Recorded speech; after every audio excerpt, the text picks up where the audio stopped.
장애인 문화복지신문 제269호 제13면입니다. 신곡권역 복지사각지대 해소 복지지킴이 역할 주도. 의정부시 신곡 일동 행정복지센터 권역국장 조민식는 사회보장급여 대상자의 수급 자격과 급여 수준의 적정성을 점검하고 부정수급을 예방하기 위하여 정기적으로 확인조사를 실시하고 있다.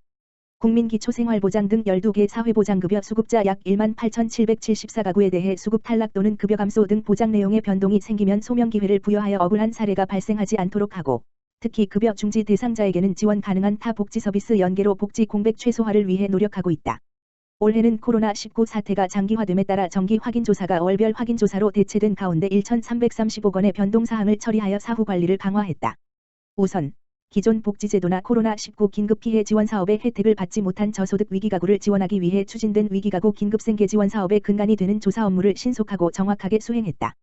당초 11월 6일까지였던 신청기간이 11월 말까지 연장되어 한 차 신청에 282건, 두 차 신청에 184건 조사 완료함으로써 코로나19로 인한 실직 휴폐업 등으로 소득이 감소한 가구에 적절한 지원이 이루어질 수 있도록 했다.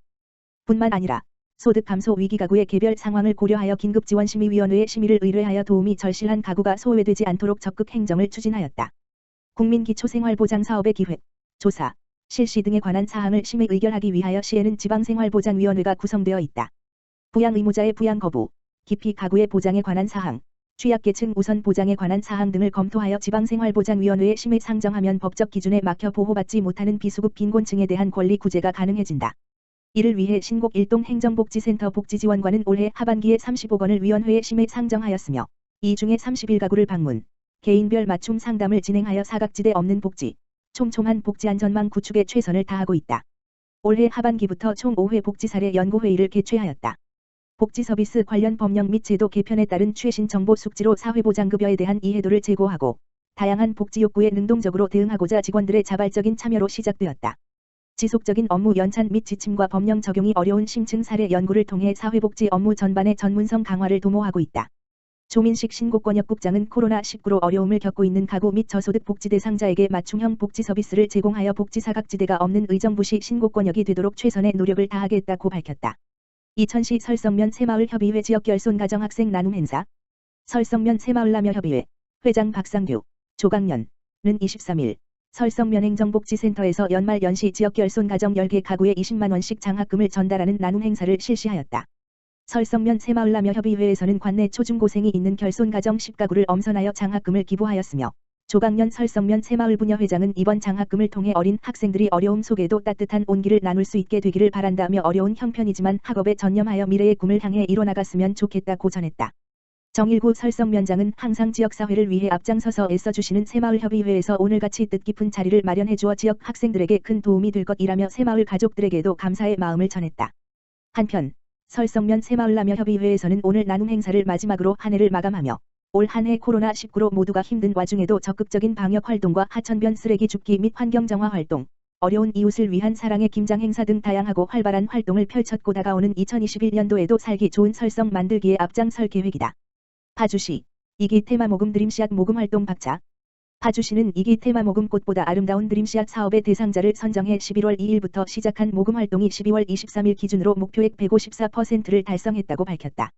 테마모금 꽃보다 아름다운 드림씨앗 사업은 파주시 지역 내 장애, 질병, 사고 등으로 위기 상황에 처한 복지사각지대 대상자를 발굴하고 위원회를 통해 대상자와 지원 금액을 선정한 후 모금 활동을 통해 대상자의 어려움을 해소하고자 하는 사업이다.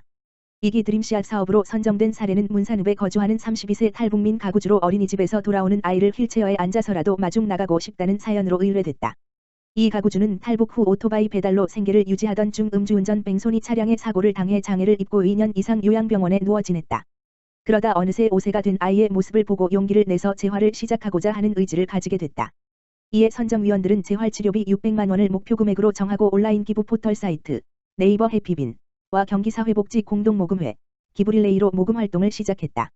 12월 23일 기준으로 온라인 기부 포털 사이트에는 탈북민 가구주의 재활을 응원하는 105명의 응원 메시지와 69만 1,800원의 기부액이 모였으며 경기사회복지 공동모금회에는 20건으로 543만 18원이 기부됐다. 특히 1기 선우에게 희망의 싹이 피는 그 날을 기다리며 사례는 대상자의 거주지역인 광탄면 발랑 1위 마을회에서 기부릴레이가 시작돼 운정이 3동 지역사회보장협의체로 확대된 반면 2기 선정 사례는 사연을 접한 지역 내 유관기관인 연세송내과의원, 원장 송대훈을 시작으로 파주농협, 조합장 김윤석, 가지 이어져 총 사건 310만 원이 모금돼 기부릴레이에 박차를 가하고 있다. 이미경 파주시 복지정책국장은 여러모로 어려운 시국임에도 지역 주민들의 적극적인 협조와 관심에 감사드린다라며 이 모금 사업은 탈북민 가정의 새로운 희망이 되고 지역사회와 함께 성장하는 계기가 될 것이라고 말했다. 흥선권동 행정복지센터, 지역 밀착형 복지서비스 강화. 의정부시 흥선동 행정복지센터, 권역국장 윤교찬은 코로나19로 더욱 어려움에 처한 주민들을 지원할 수 있는 강력한 복지안전망 구축을 위해 다양한 복지시책을 적극적으로 추진하고 있다. 복지보드미를 통한 공공맞춤 설계 운영. 흥선동은 거동이 불편한 노인 장애인 취약계층 가구를 위해 복지 대상자임에도 불구하고 서비스를 신청하지 못하여 혜택을 받지 못하는 대상자들에게 비대면 대면 상담을 실시함으로써 서비스 사각지대 해소에 기여하고 있다. 취약계층 독거노인이나 중증장애인의 경우 서비스 사각지대 대상자로 될 가능성이 있음에 따라 흥선동만의 특별한 조력자인 복지보드미를 통해 미신청한 서비스를 안내하고 있다. 특히 2026일 참여자를 사회복지사 자격증이 있는 만 50세 이상 전문가로만 구성하여 거동이 불편하거나 의사소통이 어려운 취약계층 대상자가 필요한 공공복지 서비스를 신청받을 수 있도록 찾아가는 상담을 진행하고 독거노인 등 고위험 홀몸 가구의 안부를 확인하는 등 지역 밀착형 복지 서비스 강화를 위해 지속적으로 서비스를 진행했다. 더욱이 코로나19의 영향으로 건강이 좋지 않은 취약계층에게 대면 서비스 진행이 어려워짐으로써 비대면 서비스를 주로 진행하되 사회적 거리두기가 완화되면 철저한 소독 후 대면 서비스를 병행했다. 6일 참여자들의 철저한 개인정보 보호와 동시에 사회복지적 관점에서 대상자들을 만나며 서비스를 진행함에 따라 민관협력의 대표적 사례로서 복지보드미와 함께 흥선 품앗이 일꾼으로서 큰 사랑을 실천했다. 지난 11월 말을 끝으로 2020년 6일 사업은 종료되었지만 갈수록 심각해지는 코로나19 속에서도 복지보드미와 함께하는 적극적인 복지행정을 통해 서비스 사각지대를 최소화될 수 있도록 지속적인 홍보 등을 통해 우리 동만의 새로운 지원 방안을 강구해 나갈 계획이다. 홀몸 가구 안심콜 서비스 운영.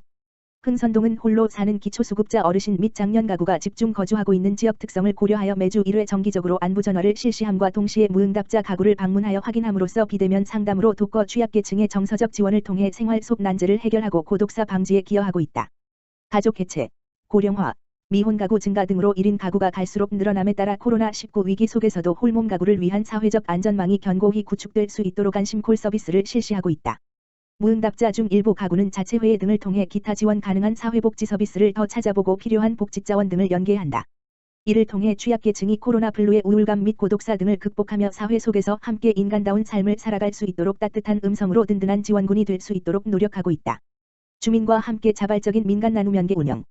흥선동에서는 저소득 취약계층이 집중 거주하는 지역적 특성으로 인해 나눔의 물결이 연중 이어지고 있다.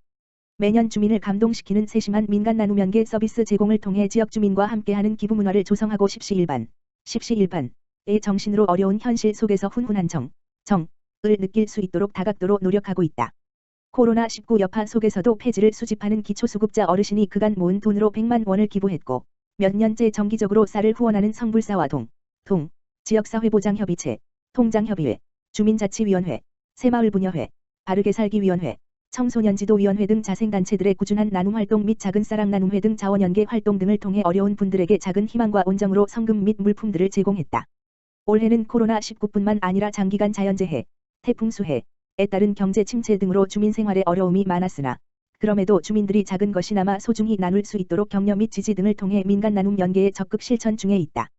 강춘원 복지지원과장은 코로나19 장기화 및 사회적 거리두기 강화 등으로 지역 주민들이 경제적 어려움과 정서적 우울감 등을 호소하고 있다며 도움이 필요한 분들의 목소리에 귀를 기울이면서 지역 주민이 공감할 수 있는 복지시책 사업 지속적으로 발굴하여 주민 중심에서 소통하는 적극 행정이 되도록 최선을 다하겠다고 밝혔다. 코로나19로 지친 청소년들을 위한 특별한 선물. 청소년 푸른별 콘서트 성료. 의정부시가 주최하고 의정부시 청소년재단과 경인일보가 공동 주관한 2020 푸른별 콘서트가 23일 온라인으로 개최됐다. 올해로 19회를 맞은 푸른별 콘서트는 코로나19 사태로 힘든 한 해를 보낸 청소년을 위로하고 희망의 메시지를 전달하기 위해 열렸다. 초청된 청소년 댄스 동아리 드림 오지, 스텔러 리얼 모션은 성인 못지않은 파워풀한 기량을 선보였으며 특히 윤봉길 의사와 김구 선생의 의상을 입고 독립운동가를 오마주한 드림 오지는 역사적 메시지를 통해 큰 울림을 전했다.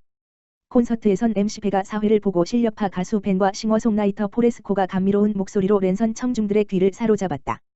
벤은 자신의 인기 타이틀곡 열애중을 비롯해 꿈처럼 180도 등을 불러 댓글 박수갈채를 받았다. 포레스코는 드라마 오스트로 널리 알려진 모든 날, 모든 순간, 아로하와 자신이 작사 작곡한 보통날, 나의 바램을 열창했다. 의정부시 청소년재단 유튜브를 통해 생중계된 푸른별 콘서트는 1시간 반 동안 누적 접속 4,257건을 기록하며 청소년들의 뜨거운 호응을 받았다. 이한범 의정부시 청소년재단 대표이사는 우리 청소년들이 코로나19의 장기화로 심신이 지치고 힘들었을 텐데 푸른별 콘서트로 스트레스를 떨쳐버리고 문화예술 감성이 충전되는 시간이 됐길 바란다고 말했다. 이천시 지역사회보장협의체 활동보고회 온라인 개최. 이천시 지역사회보장협의체 공공위원장 엄태준, 민간위원장 조정철은 18일 2020년 제11회 지역사회보장협의체 활동보고회 기념행사를 온라인으로 개최했다. 이번 보고회는 1년간의 추진 성과를 통해 협의체 위원들의 노고를 격려하고 우수 사례를 공유하며 향후 발전 방향을 모색하기 위해 마련됐다. 최근 코로나19의 급격한 확산으로 인해 전면 언택트로 전환하여 사전 녹화 영상을 동일 시간에 유튜브 채널과 협의체 밴드를 통해 송출 접속하는 방식으로 진행됐다. 특히 이날 행사에서는 2020년 지역사회보장발전 유공자 16명에 대한 표창과 함께 우수분과 건강유지 지역인프라 교육문화분과 우수읍면동, 백사면 모가면 협의체 사례를 공유하면서 내년도 사업을 구상하는 좋은 자리가 되었다. 엄태준 시장은 한 해 동안 힘들고 어려운 상황에서도 지역 주민을 위해 따뜻한 나눔을 실천하고 있는 위원님들께 감사드린다며 다가오는 2021년에도 지역사회의 복지 발전을 위해 협의체가 한 걸음 더 나아가기를 희망하고 민관이 함께 노력하여 소외된 이웃이 없는 이천시가 되도록 최선을 다해 돕겠다고 말했다.